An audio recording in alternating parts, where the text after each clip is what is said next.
5:30, a turning point for a toxic Superfund cleanup site in Mountain View. The EPA says the land is now in good enough condition for construction to begin on much needed housing.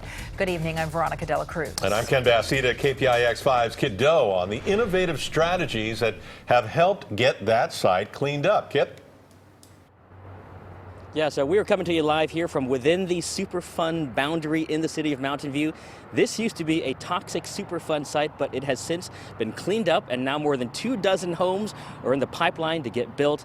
This in an area that is in desperate need of more housing.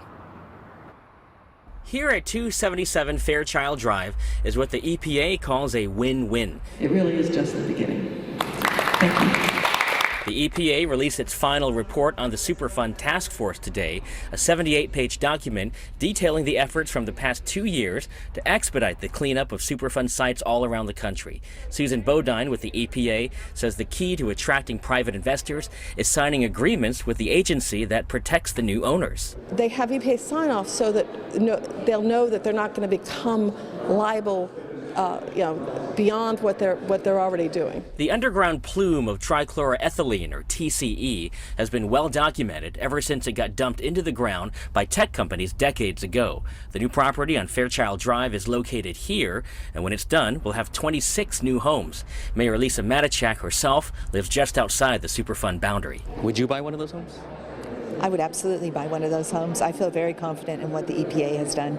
Mountain View has also been a testing ground for new cleanup technologies.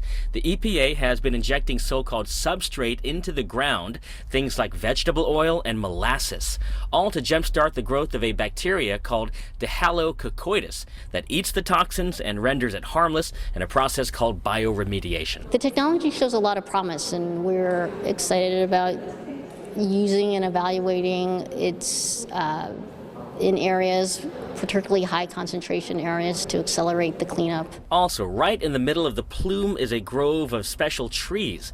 They're cottonwood poplar hybrids enhanced with a special endophyte, or fungus, that eats the toxins in a process called photoremediation. It's truly a green process, and we're pretty excited about it, as is the engineering world, which is really touting a green approach to remediation here in the future. And so the million-dollar question, if you buy one of these homes, can you expect a lower price, a Superfund discount? Everyone we talked to today said absolutely not. Expect to pay full market rate for these new houses in Mountain View. And we're live. Kiet Do, KPIX 5.